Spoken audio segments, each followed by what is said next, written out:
Bonjour à tous, je suis Soukaina Gutiérrez, artisane maroquinière dans une maison de luxe et maintenant je suis aussi podcasteuse et je suis ravie de vous accueillir sur Luxe et Artisanat. Grâce à mon métier, j'ai la chance d'être entourée de personnes exceptionnelles qui travaillent dans les coulisses de grandes maisons et j'ai donc décidé de partager avec vous leurs expériences. Dans cet épisode, j'ai le grand plaisir d'inviter Marine Serra. Marine est manager des ventes au Printemps du Louvre. Nous avons pendant un long moment discuté de la clientèle sinophone. En effet, avec plus de 90% de clients asiatiques, le Printemps se doit d'adapter son offre ainsi que ses méthodes de vente pour une clientèle à très grande majorité chinoise. Dans cet épisode, vous apprendrez comment Marine a appris à travailler au sein d'une équipe multiculturelle et quelles sont les préférences et les attentes d'un client chinois lorsqu'il entre dans un magasin comme le Printemps. J'ai adoré interviewer Marine. J'espère que vous prendrez autant de plaisir à l'écouter. Bonne écoute. Bonjour Marine. Bonjour Soukaina. Merci beaucoup d'avoir accepté l'invitation pour le podcast. Oui, avec plaisir. Alors, je m'excuse par avance pour les auditeurs pour cette voix un petit peu enrhumée, donc j'espère que ça sera pas trop désagréable. Alors, Marine, est-ce que tu pourrais commencer par te présenter, s'il te plaît ? Bien sûr. Je m'appelle Marine Serra, j'ai 29 ans. Je suis issue d'un parcours école de commerce classique, une belle expérience retail dans le secteur haut de gamme et luxe. Et une spécialisation en MBA Management et Marketing du Luxe en 2017.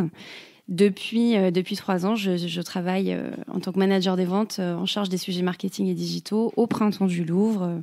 Je suis un bébé printemps. J'ai commencé au printemps en alternance et maintenant j'y travaille en tant que manager. D'accord, un bébé printemps.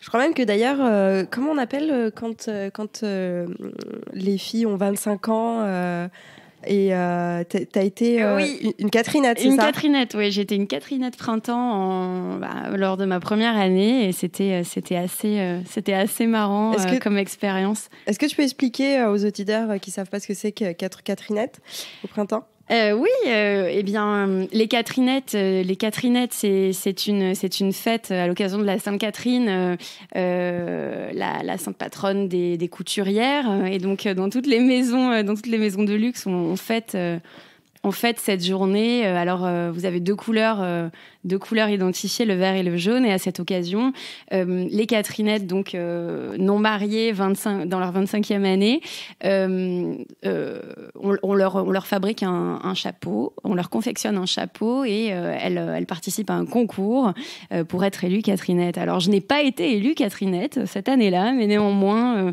c'était une super expérience et effectivement, je m'en rappellerai pendant longtemps. Ok, donc du coup, là, ça fait 3 ans que tu travailles au Printemps. Exactement. Et donc, tu es manager des ventes. Manager des ventes. D'accord. Alors, est-ce que tu peux m'expliquer en quoi consiste, être manager des ventes au Printemps, en quoi ça consiste ? Explique-moi un petit peu. Alors, en tant que manager printemps, j'accompagne une vingtaine de collaborateurs, d'experts ventes notamment, au développement de la performance et au développement de l'excellence de la relation client en magasin. Je travaille sur plusieurs périmètres en magasin, donc le secteur beauté, le secteur maroquinerie, la haute horlogerie et le bagage. Et donc, j'accompagne mes équipes pour développer la performance de nos marques. En parallèle, ça c'est dû à l'organisation de notre magasin, je pilote également les sujets marketing et digitaux de la boutique. Du coup, tu manages en fait une équipe de combien de personnes à peu près ? Une vingtaine de collaborateurs. Une vingtaine de collaborateurs. Mm. D'accord. Ouais, donc ça fait quand même une grosse équipe à manager. C'est une grosse équipe avec des spécificités. On est un magasin, on est un peu la vitrine internationale. Du groupe Printemps, enfin du Printemps en l'occurrence. Vis-à-vis des touristes, tu parles ? Exactement. On a une clientèle qui est à 90% touristique, internationale. Et effectivement, on travaille beaucoup avec la clientèle chinoise, clientèle asiatique. De fait, on a une équipe qui est composée à 80%, je dirais, de profils sinophones.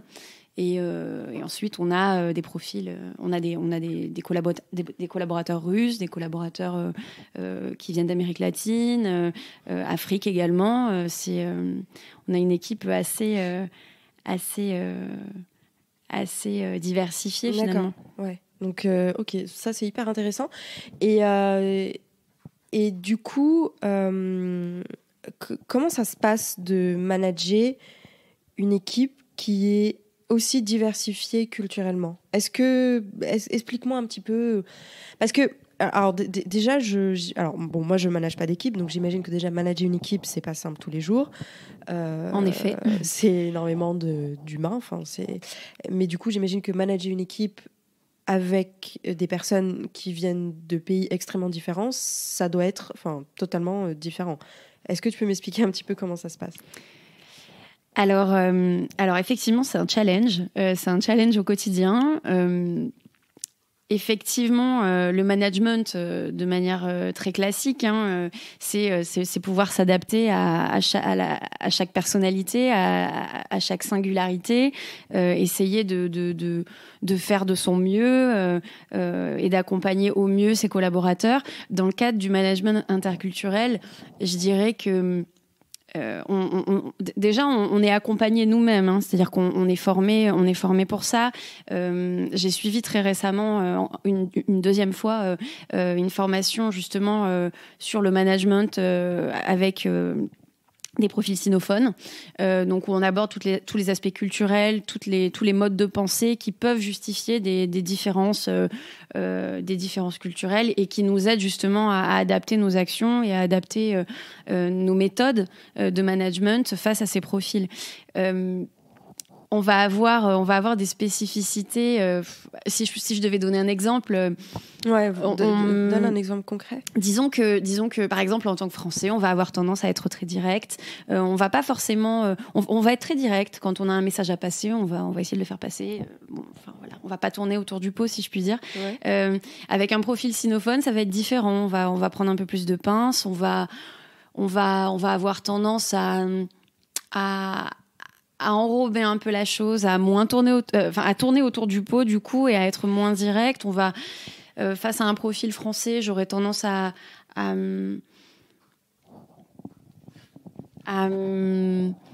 être beaucoup plus direct, à dire les choses, sans tourner autour du pot, alors qu'avec un profil chinois, je vais prendre plus de pinces. Je vais par exemple faire attention à la manière dont je vais passer le message, au cadre, au contexte dans lequel je vais faire passer le message.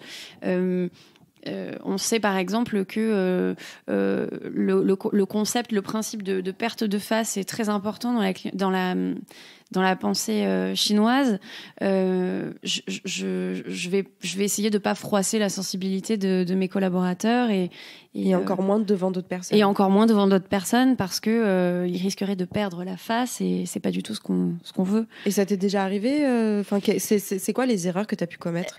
Ça m'est déjà arrivé au début quand je suis arrivée en magasin justement, j'étais pas forcément formée au départ et effectivement j'ai pu commettre des erreurs basiques. Je pense même qu'un profil non sinophone aurait peut-être été froissé, mais c'était d'autant plus vrai dans le cadre du profil sinophone. Typiquement, on était sur un espace horlogerie, une de mes vendeuses était en train de faire un essayage, elle n'a pas forcément respecté une règle élémentaire liée aux essayages en horlogerie. Et au lieu... C'était quoi la règle ? C'était par exemple normalement tu ne sors par exemple que trois modèles, 3 pièces horlogères sur un plateau. Enfin c'est notre règle, ni plus ni moins. Enfin en tout cas pas plus. Et donc elle en a sorti une 4e. Ça peut paraître anodin, mais pour nous c'est important. C'est une règle de sécurité élémentaire. Oui, c'est ce que j'avais demandé. Et donc au moment de la reprendre, je me suis rapprochée de ma vendeuse et de ma collaboratrice, et effectivement, un collaborateur était pas très loin, il a pu entendre ce que je lui avais dit, et finalement, elle s'est sentie un peu honte. Elle avait honte, en fait. Elle a perdu sa face à ce moment-là, et même si elle avait fait une erreur, il aurait fallu que je la prenne dans un cadre un peu plus confidentiel, je dirais, et que je fasse attention. Que je fasse attention à ça pour elle. D'accord. Et tu as d'autres spécificités pour d'autres nationalités où la différence elle est vraiment grande entre les vendeurs asiatiques et puis le reste des vendeurs russes, Amérique latine, etc. Parce qu'il y a vraiment un gap culturel entre l'Asie et l'Occident. Oui, de toute évidence. Ah oui, complètement. Avec vraiment les profils asiatiques sont les profils asiatiques sont ceux avec lesquels, disons, j'ai le plus d'adaptation à faire, managérialement parlant et humainement parlant. On peut aussi, j'ai une collaboratrice qui est japonaise. Alors je connais davantage, initialement je connaissais davantage la culture japonaise que la culture chinoise, de par mes centres d'intérêt et mes fréquentations. Et effectivement, il y a certaines similitudes qui sont globales Asie, je dirais. Ensuite, au Japon, on va avoir encore d'autres spécificités avec mes collaboratrices japonaises. Lorsque on parle de valorisation du collaborateur, de mise en avant, c'est vrai que avec les profils japonais, c'est assez intéressant. Ils n'ont pas la même réaction qu'un profil chinois, typiquement. Lorsque je vais la valoriser face au reste de l'équipe pour X raisons, elle va avoir tendance à se mettre en retrait, là où un profil chinois ne ferait pas la même chose. Voilà, c'est assez intéressant. C'est assez intéressant, c'est riche comme expérience. Ok, non mais c'est hyper intéressant. Mais bon, je pense que, on reviendra sur la question du management un peu plus vers la fin de l'interview, parce que c'est une question que j'aime bien poser à tous mes invités, mais plutôt vers la fin. Tu m'as dit que tu avais fait un MBA dans le luxe. Mm-hmm. Tu l'as fait où? MBA ESG. D'accord. Donc c'est une école. C'est une école parisienne. C'est une école parisienne qui est située vers Nation. Je me rappelle plus. Je me rappelle plus du nombre d'années d'existence. D'accord, mais en tout cas, on a de beaux profils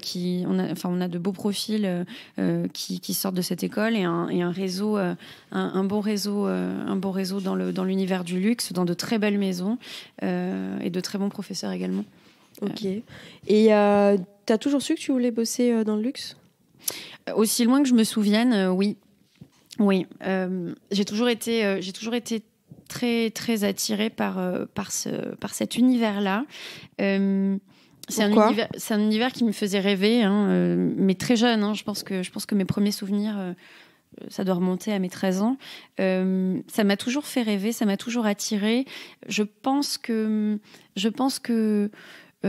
aussi bien les valeurs fortes qui peuvent être véhiculées, le patrimoine, la transmission, la notion de patrimoine et de transmission me parle tout particulièrement.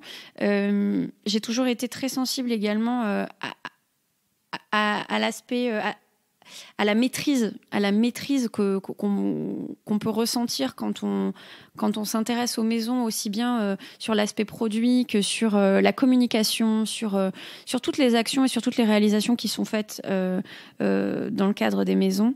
L'engagement des maisons, qui est pas forcément mis en avant toujours. D'ailleurs, on sait qu'elles ont toutes des politiques RSE, et qu'elles s'engagent, qu'elles s'investissent dans des causes et ce genre de choses, mais pour autant elles le mettent pas forcément toujours en avant, et c'est quelque chose que j'apprécie aussi. Et au-delà de ça, je trouve ça assez lisible, je trouve ça très clair en fait, et très lisible. C'est quelque chose dans lequel je me reconnais, je dirais. Et effectivement, toute la partie image et esthétique et perfection artisanale des choses, l'approche fonctionnelle me parle beaucoup, et je me suis toujours reconnue en fait dans ces maisons, et j'ai jamais envisagé de travailler pour un autre secteur que pour celui-ci, parce que je m'identifie à tout ce que je peux percevoir de l'univers du luxe et de l'ensemble des maisons de l'ensemble des maisons que je connais. D'accord. Mais du coup, au printemps, vous vendez plusieurs marques, enfin beaucoup de marques.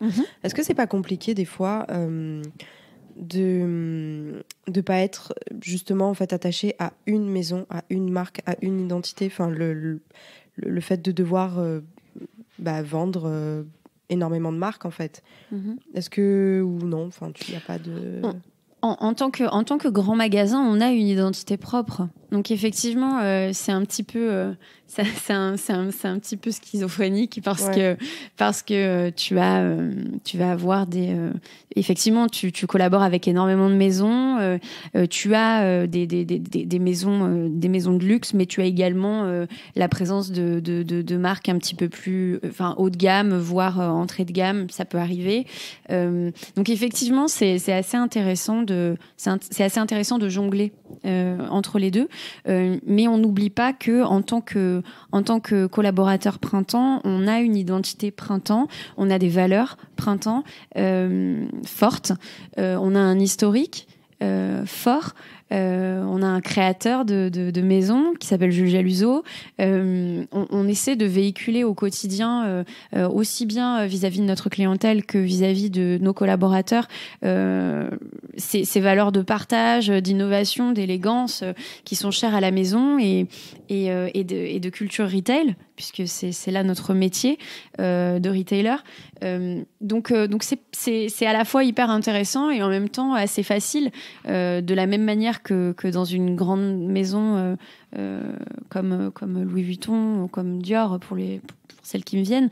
On a aussi ces marqueurs-là de grandes maisons et c'est assez c'est facile, on a notre identité, donc on arrive à véhiculer ça.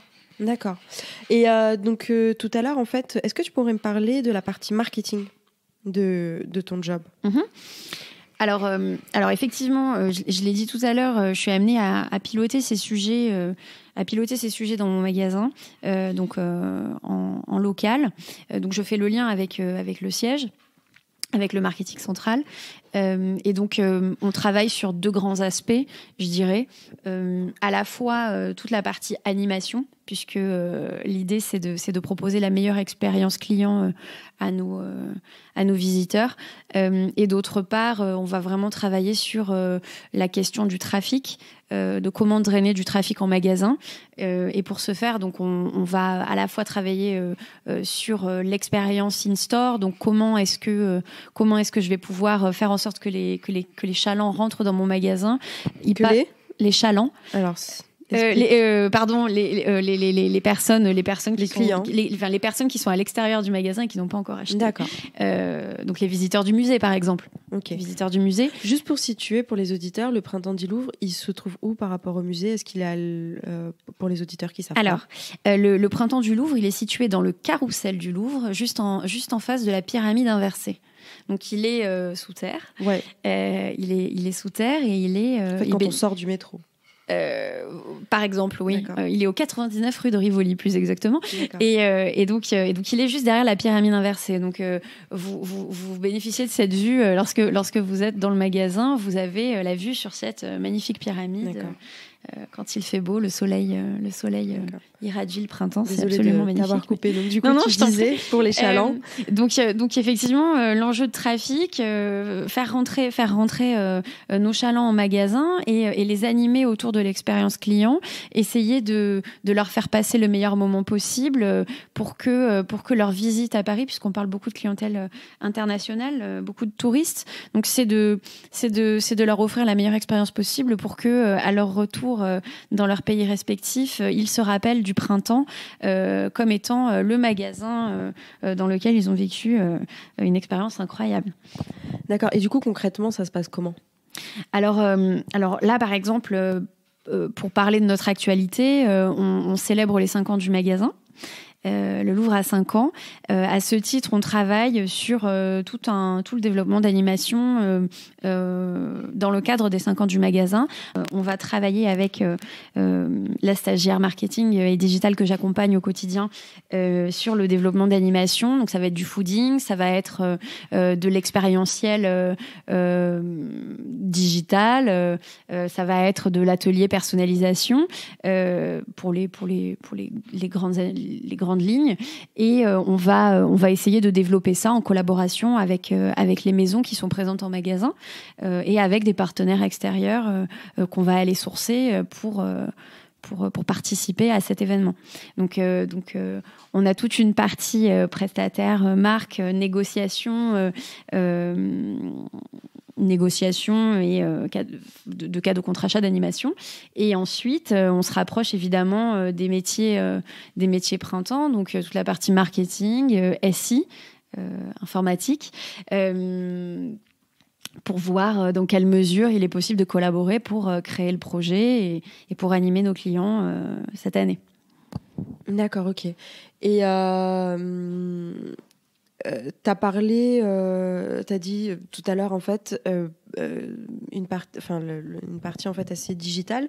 Est-ce que tu peux m'en parler un petit peu plus ? Alors là, notre plus grand challenge, j'en ai parlé, c'était de drainer du trafic en magasin. À ce titre, on travaille actuellement au développement à l'intégration de solutions digitales pour répondre à ces problématiques-là. On essaie vraiment de les utiliser comme des outils. Et on sait par ailleurs qu'on a une clientèle asiatique qui est ultra connectée, qui est vraiment en permanence sur smartphone et qui gère, qui anticipe sa visite avant même d'être en magasin grâce à l'outil, qui l'utilise en boutique et qui ensuite va l'utiliser après achat. Donc on essaie de travailler actuellement à l'intégration de solutions pour pouvoir répondre au mieux aux besoins de notre clientèle finalement. Mais du coup, concrètement, c'est quoi en fait ces solutions ? Comment ça se passe ? C'est par exemple une application printemps pour qu'on puisse préparer nos achats avant d'y arriver. Comment ça se passe ? Alors ça peut être ça. Ou est-ce que tu peux pas en parler ? Il y a certains sujets dont je peux pas parler, mais ça peut être effectivement la création d'applications avec anticipation des achats auprès d'une clientèle bien spécifique, bien ciblée. Ça peut aussi être, par exemple, le Louvre, plus de 10 millions de visiteurs en 2018, premier lieu touristique de France. Je pensais que c'était la Tour Eiffel, par contre. Non, cette année, c'est le Louvre. Okay. Et effectivement, on a ces 10 millions de visiteurs qui passent devant le magasin.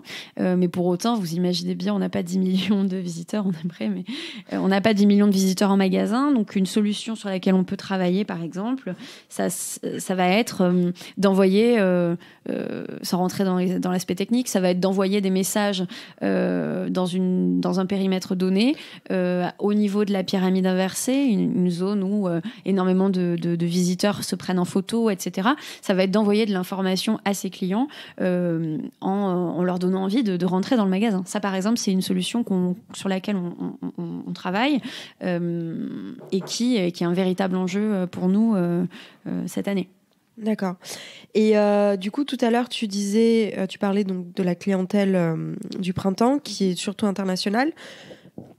Environ, quel pourcentage tu donnerais, au niveau de la clientèle ? Donc j'imagine que c'est très majoritairement asiatique. Mais du coup, est-ce que tu as quand même...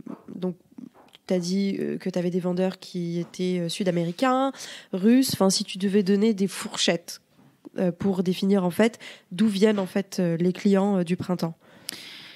Je dirais 90% internationaux.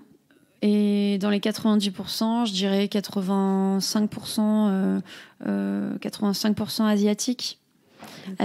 Donc je recoupe Asie, grosse majorité chinoise, mais on a également une augmentation de la clientèle coréenne, une augmentation de la clientèle philippine. On a des Taïwanais, on a un peu moins les Japonais, on va plutôt les croiser pendant les périodes de Fashion Week. C'est assez intéressant de voir que pendant les Fashion Week, on a beaucoup de clients japonais. On a aussi la chance de bénéficier des salons Viparis juste à côté. Vous avez le Tranoï, qui est un salon professionnel créateur mode, qui du coup nous draine aussi pas mal de trafic, une clientèle assez différente pendant ces périodes-là. Mais voilà à peu près la répartition, je dirais. D'accord, ok. Et cette clientèle asiatique, elle vient acheter quoi en général? Qu'est-ce que... Alors, chez nous, on est un magasin qui n'offre pas, qui a une offre. Vous l'avez remarqué, tu l'as remarqué. On peut se tutoyer, je pense. Je parle aux auditeurs. On n'a pas d'offre prêt-à-porter en magasin. Et c'est du coup ça. Donc le prêt-à-porter n'étant pas présent, on va surtout travailler. On va surtout travailler la maroquinerie de luxe. Et la beauté. La beauté, on sait que, enfin, la beauté, la France. On a beaucoup de très belles maisons. On a de très belles maisons de beauté, par exemple. Beaucoup de nos clients asiatiques vont venir chercher des best-sellers chez des maisons comme Dior, comme Chanel, comme Lancôme ou comme Sisley, par exemple. Des produits bien spécifiques. Ils aiment vraiment les produits de beauté. Nos clients asiatiques. Hein. Quand tu dis asiatique, là, tu parles plutôt des clients chinois? Je parle plutôt des clients chinois, mais également les japonais en fonction des. Ça va vraiment dépendre des maisons, mais c'est vrai qu'on a beaucoup de clients qui viennent chercher du soin et du parfum. Beaucoup de floraux. Les Asiatiques aiment beaucoup les parfums floraux, des fragrances fraîches et florales, et sur du soin, des produits qui ont fait leur preuve. On va avoir par exemple des crèmes visage chez Bonpoint qui sont vraiment plébiscités par la clientèle asiatique. On va également avoir des produits de soins, crème de la mer par exemple, qui a beaucoup de succès. Ça dépend des profils, mais c'est vrai que les achats beauté sont des achats sûrs. On sait que. Et au niveau de la maroquinerie, ils recherchent plutôt quoi? Actuellement, on a des maisons comme Gucci qui ont énormément de succès. Mais je pense de manière globale, Gucci fait de très belles performances. Donc effectivement, Gucci a énormément de succès. Maroquinerie, sur du cuir, évidemment. Ensuite, on va aussi avoir une tendance. On va avoir énormément d'achats de sécurité, je dirais, en termes de typologie. Des articles plutôt classiques. Des articles plutôt classiques, des formats plutôt petits. Même si ça a tendance à changer un petit peu, mais on est surtout sur des petits modèles. On va être plutôt sur des articles qui sont sécurisants, fermés avec des sécurités, quoi. Genre, on n'aura pas des cabas ouverts. Enfin, c'est des choses qu'on vend pas forcément. Donc évidemment, on adapte notre offre en fonction pour maximiser nos chances de développer nos ventes. D'accord. Ok. C'est quoi une... Ah oui, non, j'avais une autre question. Depuis quelques années, les maisons de luxe mettent énormément en lumière leurs artisans, l'artisanat, la façon dont sont fabriqués les sacs, etc. Est-ce que cette clientèle-là, donc asiatique toujours, puisqu'on est quand même sur une très très grosse majorité de clients asiatiques, est-ce qu'ils sont conscients? Est-ce que pour eux c'est un aspect important dans leur achat? Est-ce que c'est ou pas? Je dirais, alors je vais prendre un exemple. Je vais prendre l'exemple de la marque, la marque au Printemps Paris, qui est la marque de l'enseigne Printemps. Au Printemps Paris, nous on fait le choix de travailler en termes de sourcing et de confection sur des produits made in France, made in Italie, pour la quasi-totalité de nos produits. Il y a quelques exceptions, mais vraiment, c'est vraiment un marqueur de la marque au Printemps Paris. Et effectivement, on est sur un positionnement prix qui est relativement accessible, compte tenu de la qualité qui est proposée par par la marque. Et c'est vrai que quand on est face à cette clientèle chinoise, par exemple, ou asiatique, mais même internationale finalement, quand on est face à cette clientèle et qu'on va... ils connaissent pas la marque, ils n'ont pas été exposés à cette marque-là, pour la plupart. Quand on va leur parler des produits, quand on va leur expliquer tout le storytelling finalement qu'il y a derrière la collection, on va effectivement débloquer des ventes et même développer des ventes complémentaires parce que nos clients vont être sensibles à ces questions-là. On a déjà eu des expériences où lorsqu'un client souhaite acheter un modèle et qu'on lui parle du Made in China, puisque ça peut arriver, effectivement, on a des refus d'achat. Mais de la part de clients De la part d'un client, typiquement un client chinois peut refuser. Un client chinois peut refuser un Made in China, bien sûr. Encore une fois, on est face à des clients. Là, pour parler des clients chinois qu'on peut avoir en magasin, on est face à des clients qui potentiellement reviendront pas forcément en France. On est sur des clients qui, c'est leur premier voyage, ils ont envie de se faire plaisir, ils ont envie de passer un bon moment, ils ont envie de ramener peut-être des souvenirs à leurs proches, et ils ont envie de ramener quelque chose de très français. Alors c'est vrai que c'est un véritable argument de vente pour nous, de pouvoir bénéficier de ces produits-là, de cette qualité-là, au prix auquel on les propose. Donc du coup ça fonctionne. Ça fonctionne, oui. D'accord. Et donc ils sont sensibles à toute l'histoire qu'il peut y avoir derrière une pièce. Absolument. Donc il n'y a pas que le logo qui compte. C'est ce qu'on pourrait... Parce qu'en fait, c'est l'idée qu'on pourrait se faire, des fois. En effet. Ça va vraiment dépendre du type de client qu'on va avoir en face de nous. Hein. On sait qu'ils sont très sensibles à la marque. On sait par ailleurs que les clients chinois, plus que d'autres, vont avoir tendance à acheter des marques qu'ils connaissent, ce qui n'est pas forcément le cas d'autres clientèles, ou en tout cas c'est moins vrai. On sait que là c'est toujours plus facile de vendre quelque chose qu'on connaît que quelque chose qu'on connaît pas. Mais c'est aussi là tout le challenge de nos équipes d'experts ventes, c'est d'essayer de capitaliser sur leur connaissance, de mettre en avant leur expertise sur l'ensemble des produits qu'on va vendre en magasin, et de développer les ventes qui a priori sont pas forcément des ventes faciles, je dirais. Ok. C'est quoi pour toi une journée type ? Une journée type, eh bien, on arrive en boutique, on va analyser de manière assez rapide, mais néanmoins mais intéressante. On va analyser les indicateurs commerciaux de la veille. On va regarder comment on se positionne par rapport à l'objectif au cumul du mois, puisqu'on travaille au cumul du mois. Donc analyse d'indicateurs.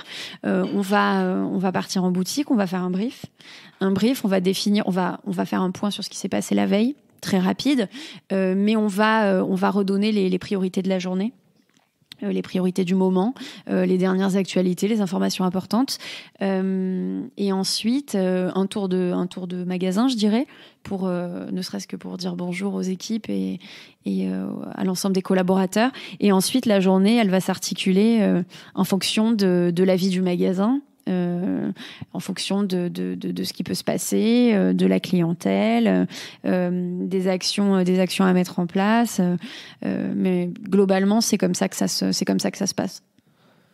D'accord. C'est une journée chargée, quoi. C'est une journée chargée. C'est une journée qui est très... En tant que manager des ventes, c'est des journées qui sont très terrain.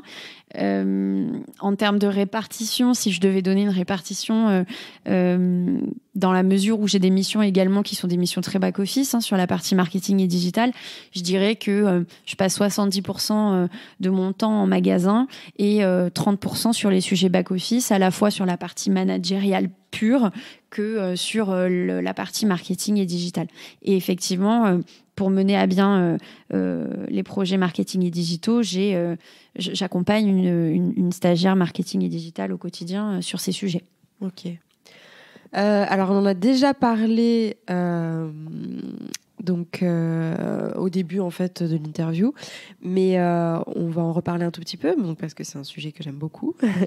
Alors là, la question, elle va être très simple. C'est si tu devais... qu'est-ce qu'un bon manager pour toi? Et quels sont les critères d'un bon manager? Si tu devais définir en quelques mots très simples. Je pense je crois qu'un bon manager, je crois qu'un bon manager, c'est une personne qui essaie de faire de son mieux, déjà, qui essaie de faire de son mieux, qui est à l'écoute, qui est à l'écoute, qui fait confiance, qui va oser faire des choses, qui va assumer les avoir faites, qui va essayer d'accompagner, de développer son équipe au mieux, en prenant compte des personnalités de chacun, qui va essayer de s'adapter, de comprendre. Voilà, c'est déjà pas mal. Bah oui, c'est ce que j'allais dire, c'est déjà pas mal. C'est déjà pas mal et ouais, mais vraiment, je pense que qui fait de son mieux et qui ose et qui assume. Je pense que c'est les 3 mots pour moi qui sont des mots clés. D'accord. Ok.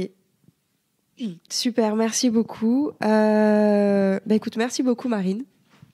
Avec plaisir. Merci à toi. C'était super, merci. Si vous avez écouté jusqu'ici, c'est que l'épisode vous a plu et j'en suis ravie. N'hésitez pas à suivre le podcast sur votre application d'écoute, à y laisser un petit commentaire ou un mot doux et surtout à le partager autour de vous. Ça m'aide énormément pour la poursuite de ce projet et ça m'encourage beaucoup. Si vous avez des questions ou des suggestions à me faire, n'hésitez pas à me contacter sur Instagram @luxe et artisanat tout attaché. Je publie des photos qui illustrent les épisodes. Vous pouvez également me contacter sur LinkedIn à Soukaina Gutiérrez. Après toutes ces informations pratiques, je vous dis à bientôt pour un nouvel épisode de Luxe et Artisanat.